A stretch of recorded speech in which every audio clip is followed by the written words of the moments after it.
Hello, everyone.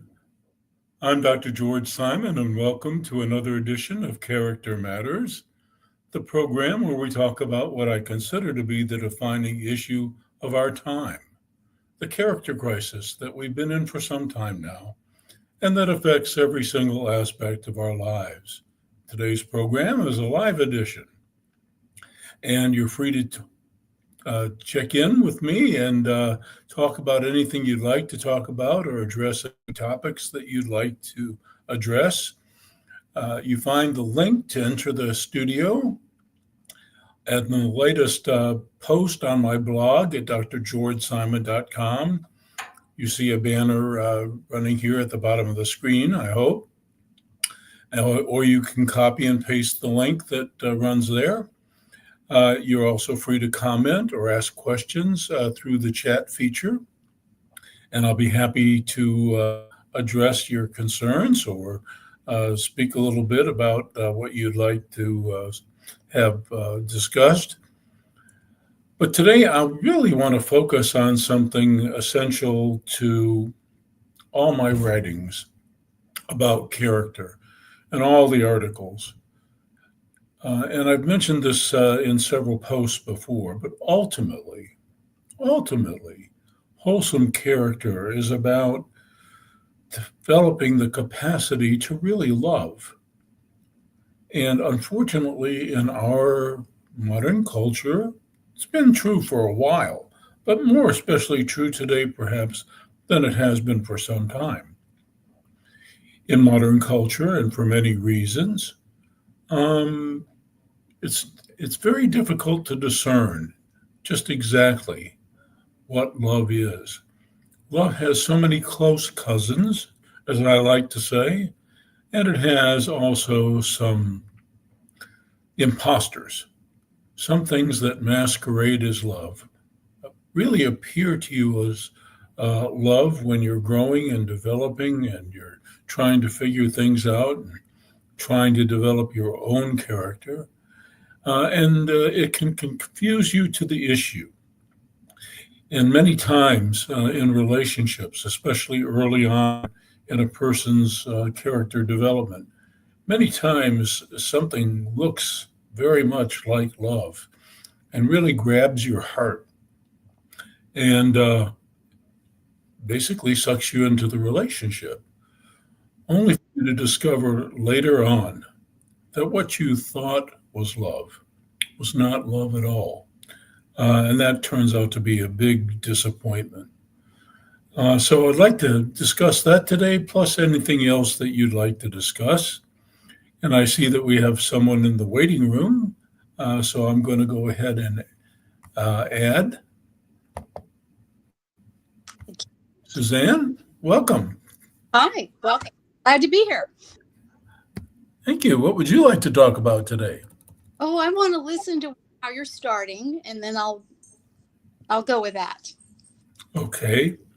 I was going to talk just a little bit about one of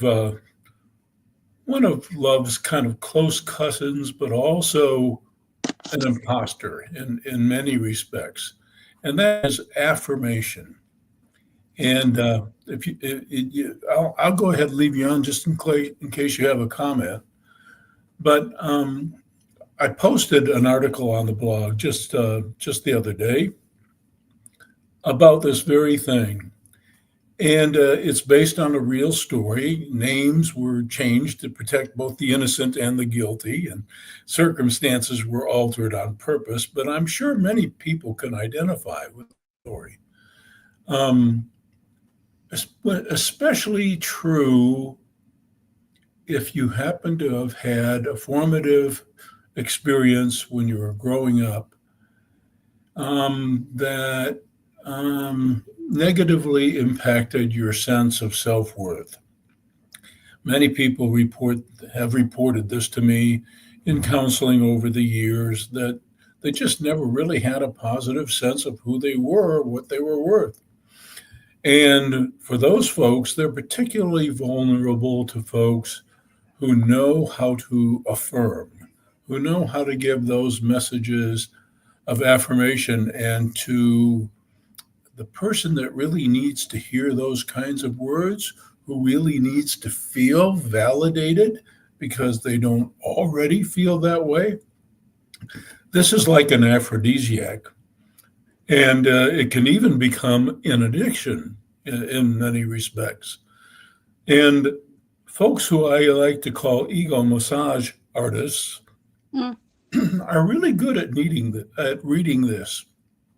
They're really good at sensing when somebody both needs and desires affirmation. So they'll stroke you. Sometimes this is relatively benign. Sometimes folks just want to make you feel good for not really unfortunate hidden purposes or whatnot. Maybe they just it's part of the approach, part of the amorous approach. But sometimes folks um, folks engage in that ego massage because they want something of you. Maybe they're and not necessarily in a physical sense, but sometimes in an emotional sense, trying to seduce for one purpose or another. And so they'll stroke you, and it makes you think that they have positive regard for you. They may even do so before they really even know you very well. And the mistake that hooks people, unfortunately, into a relationship that might not be destined to work out all too well is mistaking that affirmation for love itself. Like I said, it can be a companion to love. Everybody likes to hear affirming words. Everybody likes to feel valid, and a really good and true lover will affirm you and will testify basically to your worth. But affirmation in itself is not love. It can be a really nice, good feeling accompanied to love, but it's not the real deal. And therefore, you have to be careful, especially if you're one of those vulnerable people who just happens to need or desire that affirmation. And even in saying that, I realize that I'm speaking somewhat inaccurately, because a lot of things that folks think they need or truly believe they need. This may seem paradoxical, but I found it to be so true. A lot of things that people think they need are actually the very last things that they truly do need. Let's talk about affirmation for a minute. You may crave it. Let's say, like in the example that I gave in the article that I just recently wrote, a person who has grown up with a poor sense of self, who doesn't really have a solid idea of their worth, can become easily dependent upon words of validation and acts of validation from other people, places, and things. They may get their sense of worth from their job, from their partner, with those stroking words, et cetera, and they may crave those very things. But is that what they need? Think about it for just a minute. You'll hear someone who struggles with substance addiction, say to alcohol. You'll hear someone say, "I think I need a drink." Well, they may be craving that drink right now, but frankly, it's the very last thing they probably need. So what's the difference? Well, the difference is, especially when it comes to a sense of self-worth, where does it really have to come from? Can it ever really be satisfied by another person, place, or thing? You may crave it, especially if underneath it all, if underlying your sense of self is a poor sense of your worth, you may crave it. You may crave those words of affirmation. You may crave those acts and those situations that tell you're somebody and you're worth a darn. But you're never going to really be whole. You're never going to have wholesome character, and um, you're never going to have the maximum ability yourself to truly love until you know your own worth and where that worth comes from. And I talk about that a lot in my book, Essentials for the Journey. Coming to know what your worth is and where that worth derives changes everything. It changes not only perspective, but it changes your sense of what it is you really need out of the persons, places, needs, situations, and things in your life. It changes what it is you think you need of those things when you know your value and where it comes from. So I urge some folks who are struggling with that very issue to mosey on over to the blog at drgeorgesimon.com, take a gander at that article, and maybe it will speak to you in some way. So I don't know if you have a comment about that, Suzanne, or not. Well, if I can make a comment. Okay. Yes, I totally agree with that. I've been working on myself, for a few years, and the Essentials for the Journey is really powerful. I'm very grateful for this book, and I try to read a little bit every day to keep in the mindset. But I had a turning point on Thanksgiving Day because I basically live as a single person. Then he inhabits like a third of the house, and I have the rest. So I have, a comfortable arrangement, not what I wanted, but it's comfortable. And on Thanksgiving, I cooked a meal, simple but very delicious meal, and he was there because we normally hardly speak like 2 to 4 sentences a day. It's just minimal, just about business. And he's not affirming, so that's not my temptation. But when I'm I'm very cheerful, and so sometimes I come in and I have a story to tell, and there's another human being in the house, so I'll tell my stories. And in those moments, that's just like what I had with my mom as a teenager.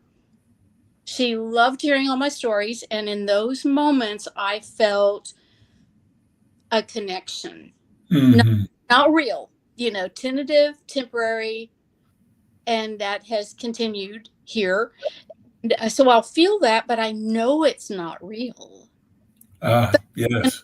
Well, I am so glad that you mentioned even the word connection and the craving of connection that's actually built into us, because that, again, speaks to the issue that is foremost on my mind today, and that is the nature of love. We are hardwired. We're social creatures. We're hardwired for that kind of connection. We are not islands. We don't exist in a vacuum. But the nature of the connection that we have with others is more important than the connection itself. There are some connections that are toxic. There are some connections that are meant to be broken if you're ever to be wholesome in character yourself and ever to be emotionally in a state of well-being. So some connections are inherently toxic, but we crave connection. It's kind of built into our architecture. And that's why the challenge of life itself and the challenge of character development is to build that capacity for genuinely loving connection. And that's why I speak so strongly and so often about love's many close cousins and imposters, because I really, my deepest hope is for people to enjoy the real deal. It sounds corny, I know, but I, I really hope for everyone to have the fullest, richest, most fulfilling kind of life. And I know that that comes through loving connection. Sometimes we get lucky. Sometimes all of the things are just right. All the ingredients are there. Somebody's personality traits really jive with ours. The situation is just right. We share some commonalities. Sometimes all the right ingredients are there to just allow it to happen. That's wonderful. But what we really need to do more of, especially in our kind of messed up in many ways culture, is develop an increased capacity to love one another. And I know that sounds corny, but it's the answer. It's the only thing that ever really works. Other things seem to work, at least for a while, and they're capable of bringing us some degree of satisfaction, at least for a while, but nothing works like the real deal. Love, I guess there was a song like this, love is the answer.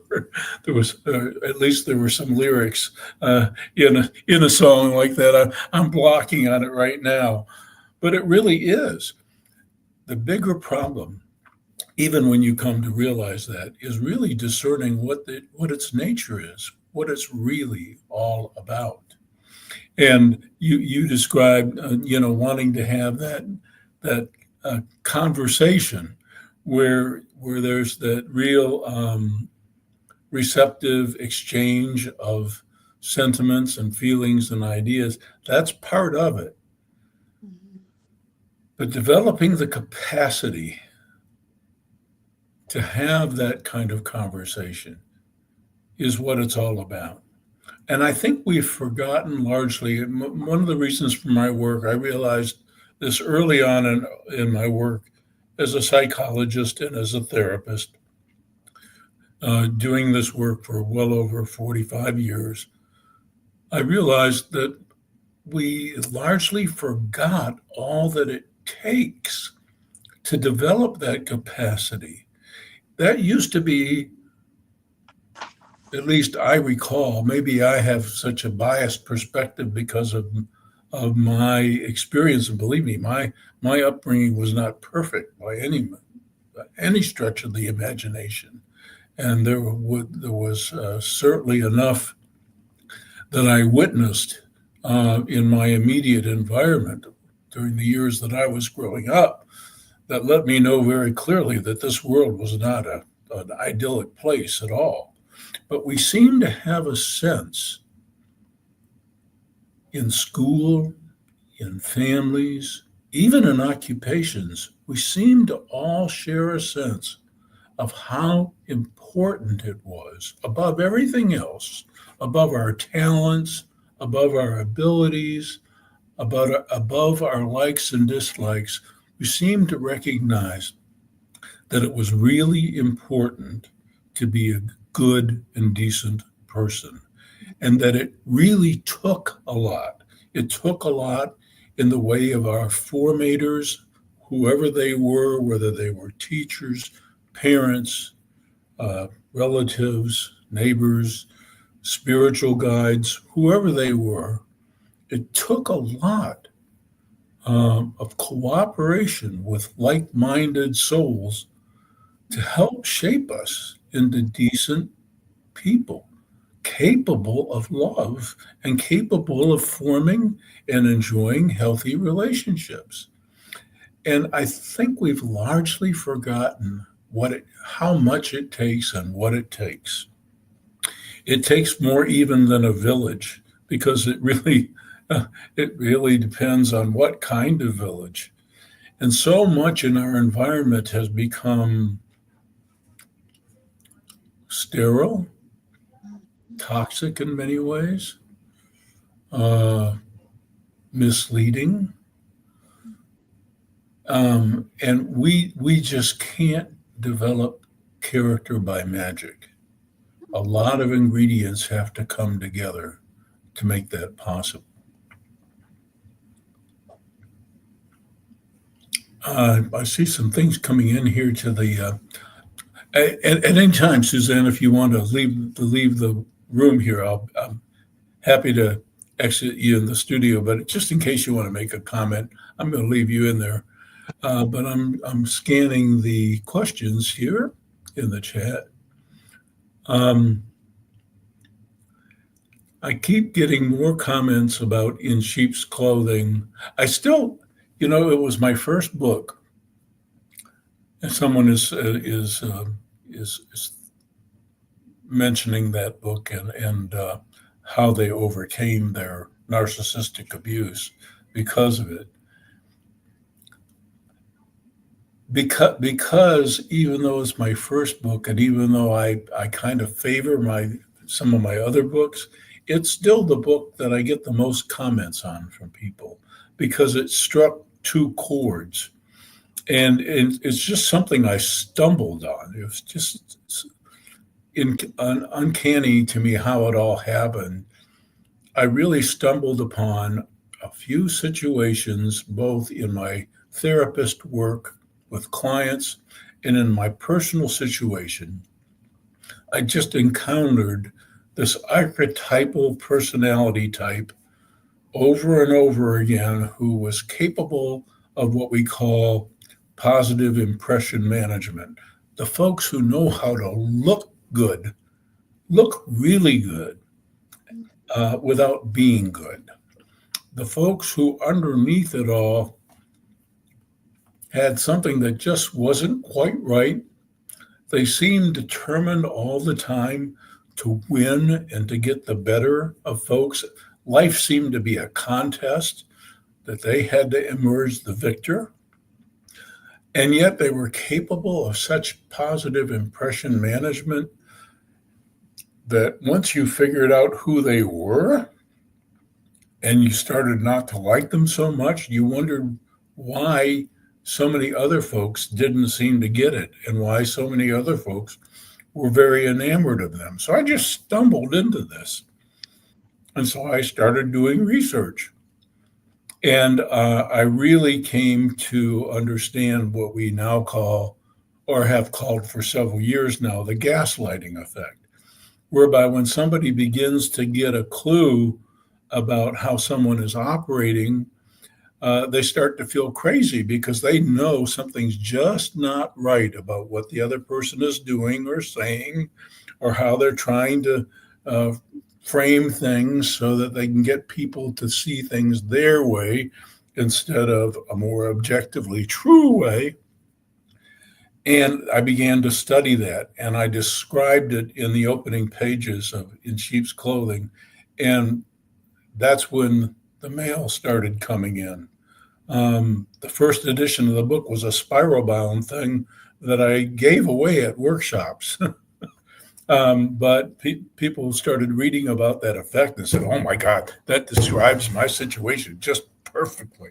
And I thought, well, if people are saying that this is a real thing, it must be a real thing. But I just stumbled into it. And to this day, it's just nice to get comments about that. And all that to say that because I know that, I decided a couple of years ago that the book was just far too out of date. Like I said, the very first edition of it was in 1995. It was given away in spiral bound fashion at workshops, and then an independent publisher took it in 1996, and in 2010, an updated version was released. And now, of course, it's very out of date again in many respects. So in 2026, there's going to be a brand new book with the same title, but it's going to be very much updated. and with much more robust information. So, In Sheep's Clothing will be coming out in a 30-year anniversary edition in 2026. Not sure who the publisher will be yet. Still working on that. And not sure all that will be in it, but we'll be going to be covering a lot more territory than the initial edition did. I'm also rewriting the Judas Syndrome, and I'm not sure what it probably will not have the same title. The Judas Syndrome is the only book that was solicited by a publisher and meant for primarily the Christian faith audience. So it was requested of me. It was initially designed to be a different kind of book. I wasn't comfortable with writing the kind of book that the folks wanted. They eventually agreed to the book that the Judas Syndrome became, but it's also being rewritten, and a new edition will be out under a different title, most likely in 2026 also. So anybody trying to get the Judas Syndrome is going to find that increasingly difficult. There may be some used copies available on Amazon. There may be even some books new in their inventory, but they're going to stop printing it if they haven't already. So it's going to be increasingly hard to find the Judas Syndrome. So we may have some live programs on that coming up in the next few months.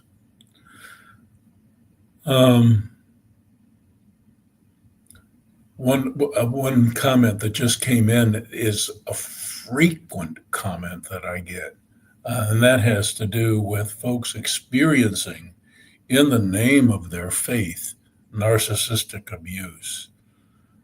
Some folks have reported to me how even their ministers, their spiritual coaches, hiding behind some of the precepts of their purported faith, hiding behind the Bible especially, hiding behind a lot of things, tried to exert dominance and control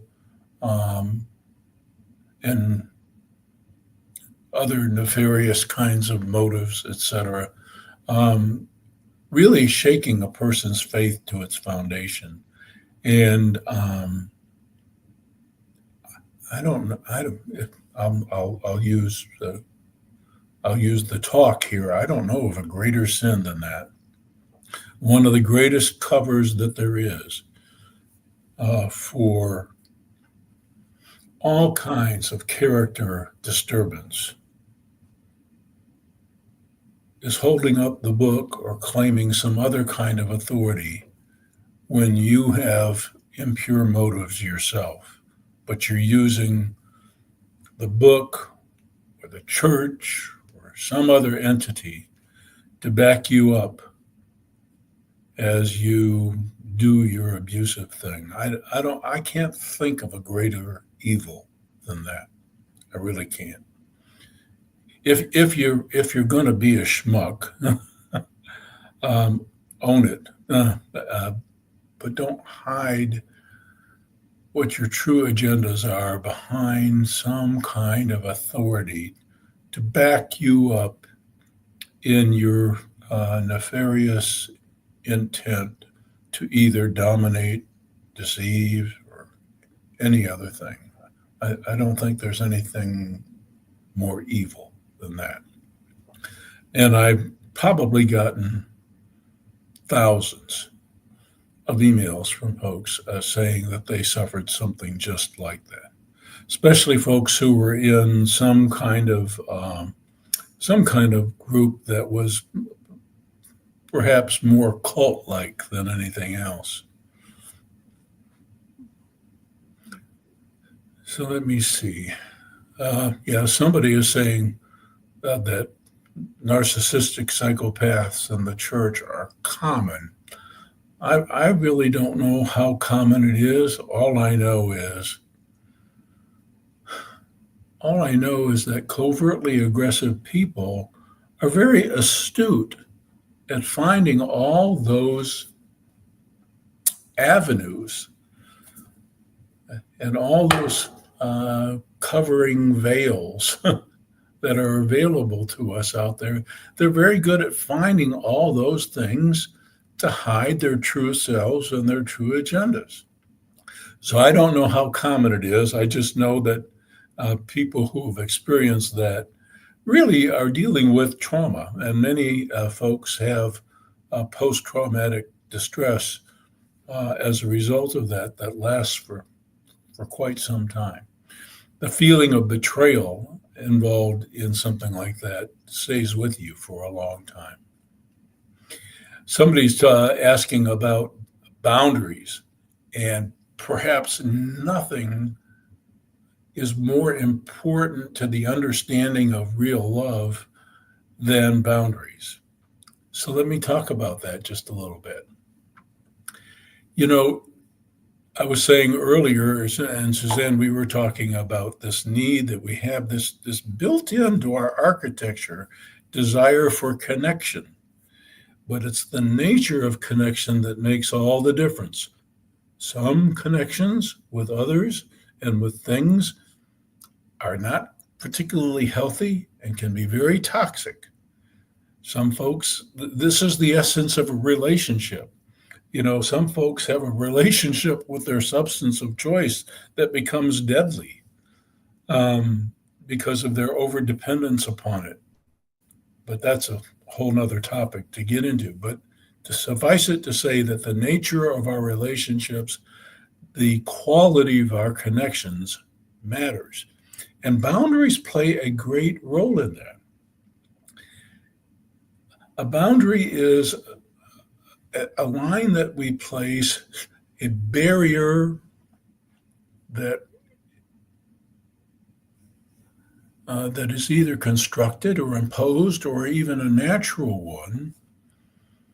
And some barriers, if love is to take place, if genuine love is to flow, some barriers have to come down.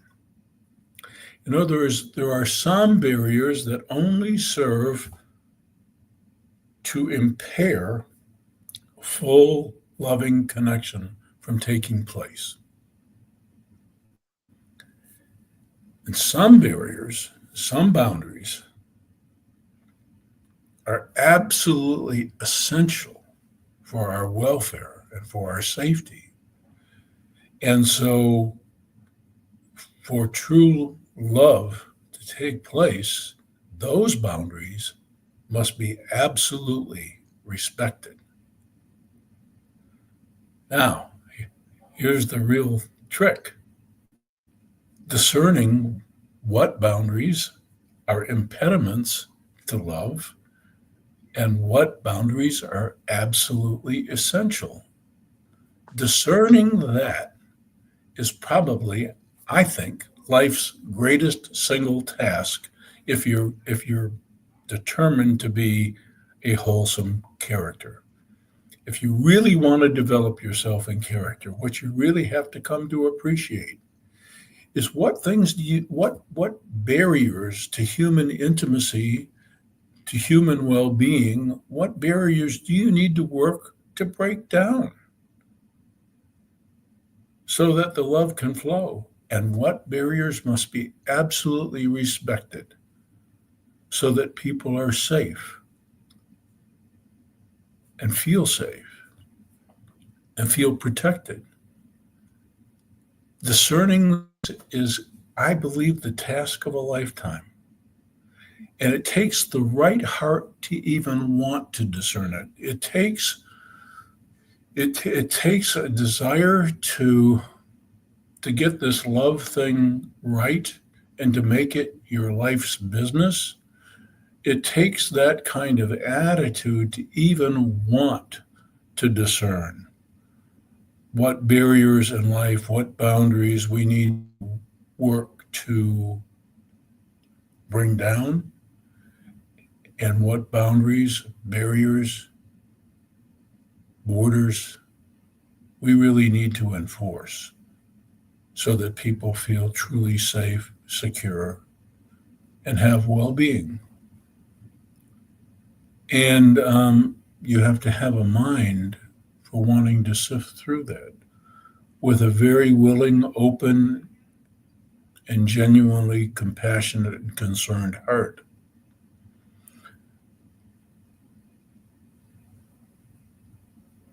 Yeah, someone is mentioning you don't really need somebody else's permission to set a loving boundary.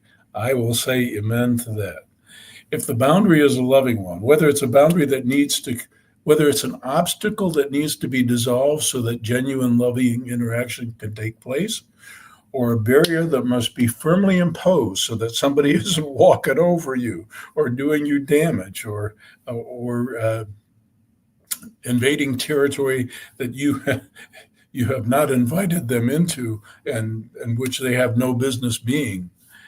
Um, that is, you don't need anybody's permission for that because your primary obligation, and this is so interesting too. I know everybody's heard this, and I'm sure that everybody has their own idea of what that means, but you have to first be able to love yourself.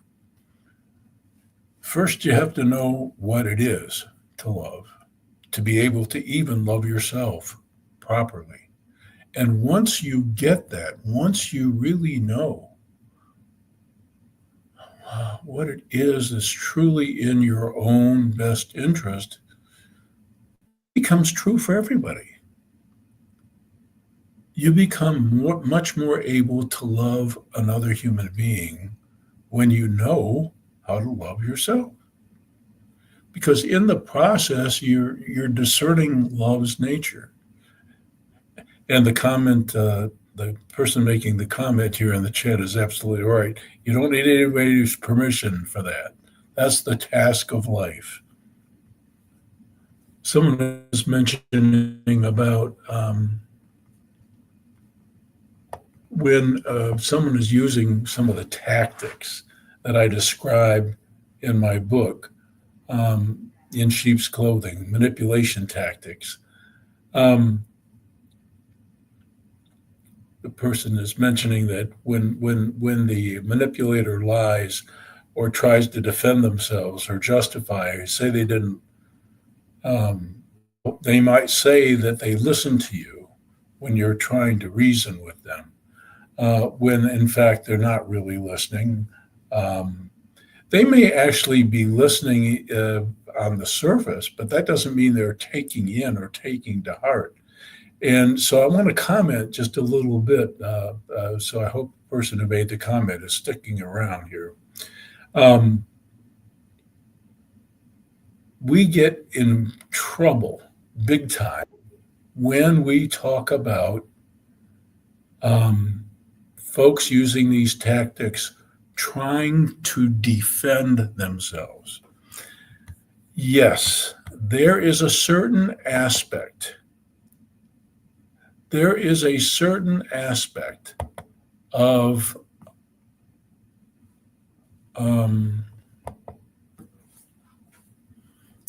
there's a certain aspect of all the tactics that can make it appear that the person using them, whether they be blaming you for something they did that you're trying to bring to their attention and asking them to correct, or whether they're finding other scapegoats, or whether they're rationalizing, making excuses for what they did, it can seem like they're primarily trying to defend themselves.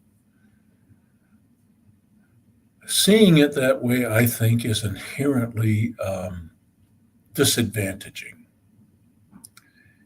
When a person is using these tactics, they are primarily not defending anything. A defense is a response to an attack. And in a certain way, You could, I suppose, see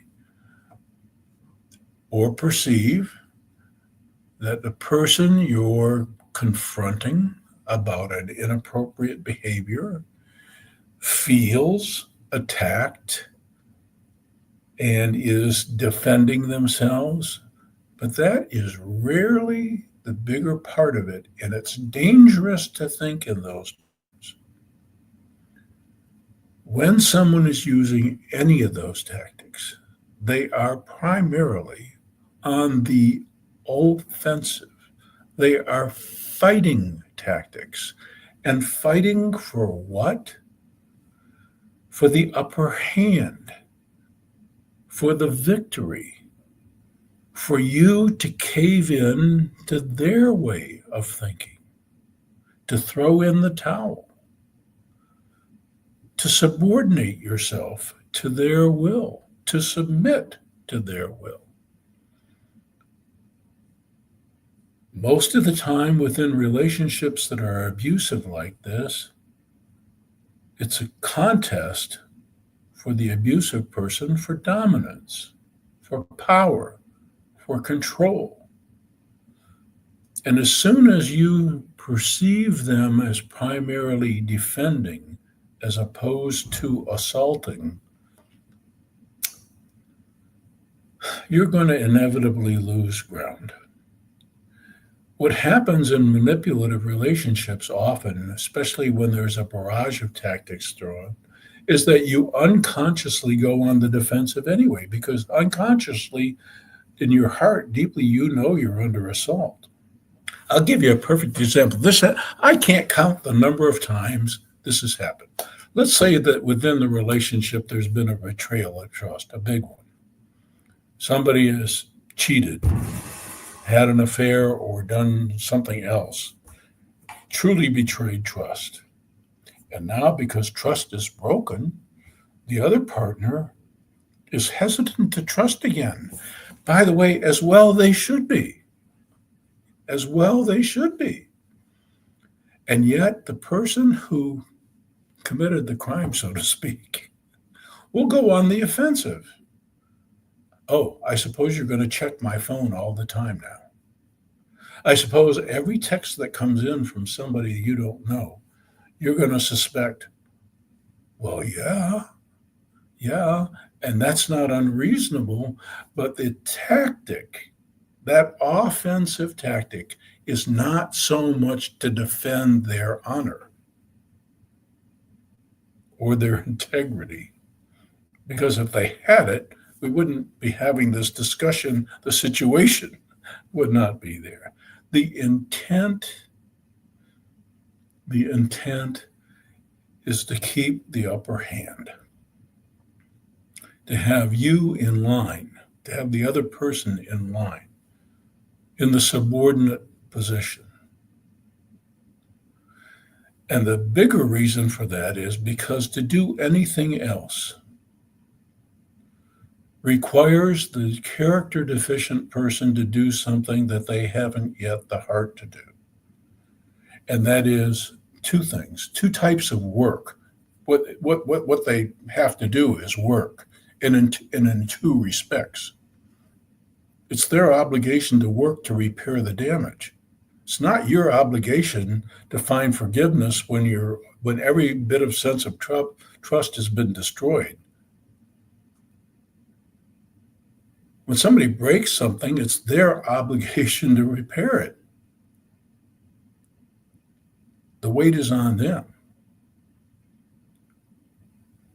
And the second work they have to do is the work that it takes to be a more decent person. All of that is a matter of the heart. And if there's any four-letter word in the vocabulary of a character disturbed person, it's the four-letter word work, and not just any kind of work, because many impaired characters work very hard at certain things. But labors of genuine love, labor on behalf of the welfare of another, that's something else entirely. entirely. And on a related topic, let me talk just a little bit about a related thing to that. I talk a lot in several articles. I think I've written at least 5 or 6 articles on the blog on the difference between regret, remorse, and contrition. And folks who've heard those terms understand the spiritual training that I'm coming out of. Regret is kind of like on RSVP. you know, the RSVP stands really for regret, s'il vous plaît. It's French. Basically, if you can't come, you express your regret. If you can't come to an event, maybe you've got 2 weddings on the same day. You can't go to both because they're at the same time. Maybe you go to one thing, part of it, the other, but you can't be in 2 places at once. So you have to send your regrets. A regret is something that costs you and that you feel badly about. You would really like to attend both weddings, but they're both at the exact same time and in different cities. That costs you something because you really wanted to be there. And you regret that you can't. So a regret has much more to do with what an action or a proposed action or a situation has cost you in some way. Remorse is different. Remorse means that something happened, somebody did something, maybe you did something, and you feel badly about what you did and its impact. You actually feel bad to even think about what it is that you did, and you more than regret it. You have genuine sadness over it. It isn't that it just it isn't that it just costs you. It more than cost you, and it more than cost your relationship, but it hurt the other person, and that in itself bothers you. So you feel sad about that. Now, contrition goes a lot further than that. It comes from the Latin word meaning, the Latin word is contritus. It actually means crushed spirit. And what it means, and this is really important, it means that your heart, your very soul is crushed. Your heart is broken precisely because of the heartbreak that your action caused the other. In other words, you're breaking for the break in them. And a person that has contrition knows that the only way to heal this break is to do the work of healing the other break. And so that's why in those scenarios, when the person who's broken the trust starts railing against the victim and saying, are you never going to trust me again? Are you always going to be thinking about that phone? Always going to be suspicious of a text you don't recognize, blah, blah, blah, blah, blah.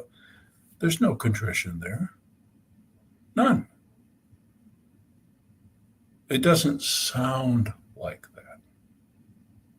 Matter of fact, it doesn't sound like anything at all. It doesn't even sound like words. The work of repair is just that. It's working like a dog to rebuild the damage. Maybe, hopefully, even make it better than new. So I would urge anybody listening today that's struggling with any of those issues, avail yourself of those articles. I talk quite a bit about them in Essentials for the Journey, too. I talk about those very things: regret, remorse, and condition.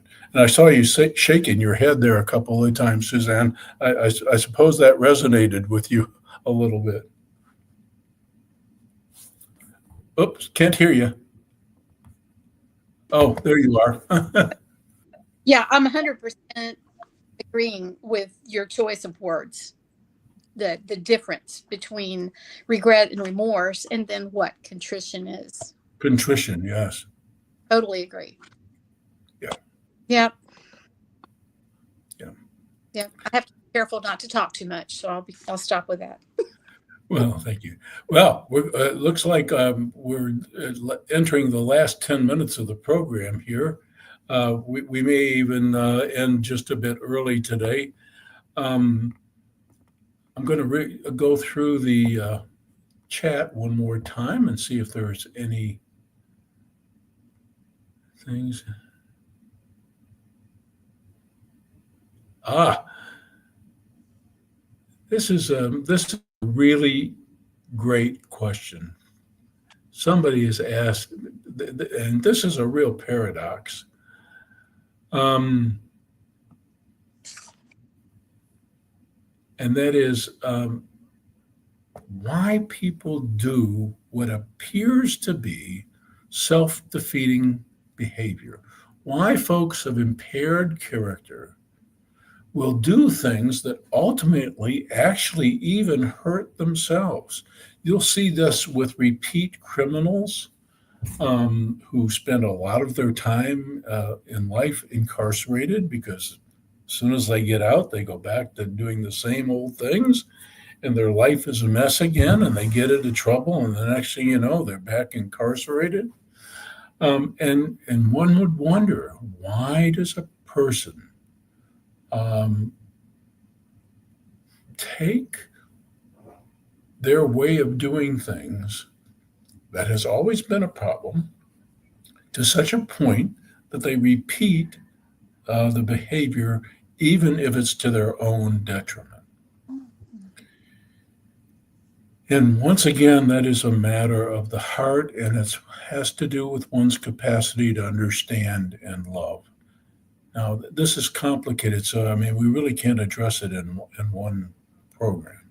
And that may even seem like a trite answer. But the essence of change, real change, and the essence of changing one's behavior so it is no longer what appears to be antithetical to self-serving behavior, and behavior that seems self-defeating in the end.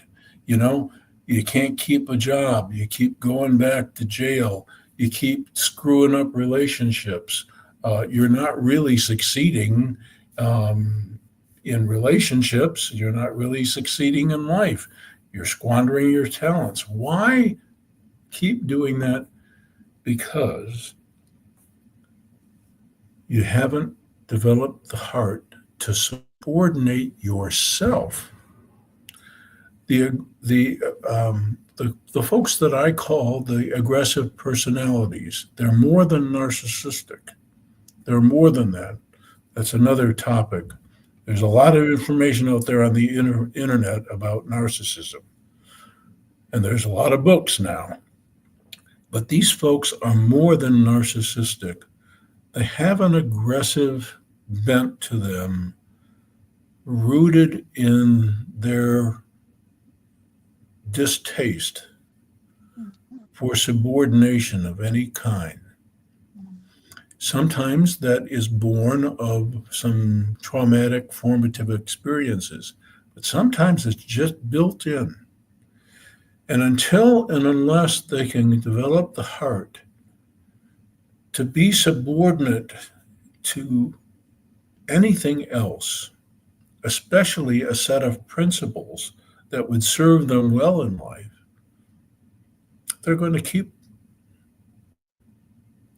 keep losing insofar as more enlightened others are concerned, but in their minds, they're still winning. And they're still winning in their own minds because they haven't done the thing that they hate to do, which is give in or cave in or subordinate themselves to anything or anyone else. So in their mind, they've won. And yet, many times their lives are a shipwreck. And until and unless they can find it within their hearts to do the very thing that they hate to do, things won't get better. And that's what made all the difference in the work. And that's where I know many of my colleagues are wrong. They're just flat out wrong. When they say it is true that some people on the extreme end of that spectrum cannot be helped by any of the means that we have available. That is true. But for most people who are not at the extreme ends, who are not serial killers or dyed in the wool psychopaths, for most people, there is some hope. The problem is that I haven't met but a handful of therapists who get it and who will address the core problem. You have this in every aspect of medicine. We are symptom relievers. There are some diseases, there are some maladies that until you address the root cause, until you address the core, you're not going to fix anything. And that's the way it is with that kind of character disturbance. When the whole root of the problem are this person's absolute abhorrence of subordination, especially to certain principles of behavior. And unless you work with that, unless you address that directly, nothing's going to change.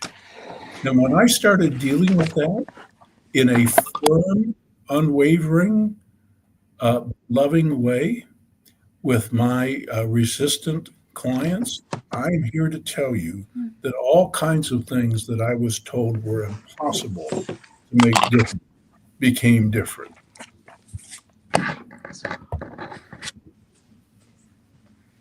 I'm not sure what kind of noise we're getting in the system there, but I think we fixed it just now. Well, we're getting toward the end of the program, and I just want to say to all the folks who wrote in, thank you for doing so. For those that tuned in, I hope you got some valuable information. I'm going to go through the comments one more time to see if there's anything here that I'd like to address before we go.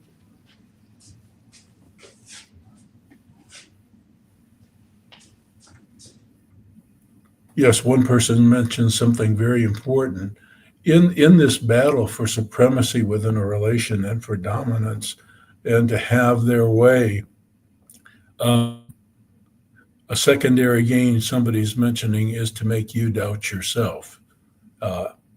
And that is a 100% accurate definition of the core of the gaslighting effect. Let's see. Anything else? Yeah, it's one thing to it's one thing to apologize, moving the mouth. That's relatively easy. To show sincerity of remorse or contrition, that's a whole other thing. There's an old saying, actions speak louder than words. And probably no truer words have been ever spoken than that. Several wishes for a Merry Christmas and a Happy New Year. I hope you all enjoy this time of the year. I hope that you are surrounded by loving family and friends. I hope that your relationships are wholesome and that you have a sense of positive belonging. And I hope, perhaps more than anything else, that you find it within your heart to really ponder the meaning of this life, what we're really meant for, what our hearts yearn for more than anything else. Because in dealing with that, you'll begin to discover very slowly, but surely, what it is that needs to be done to get there. Excuse me.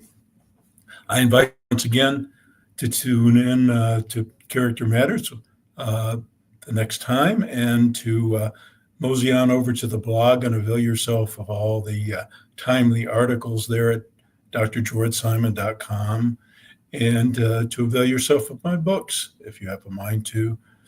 And until next time, I really appreciate you tuning in. Take care.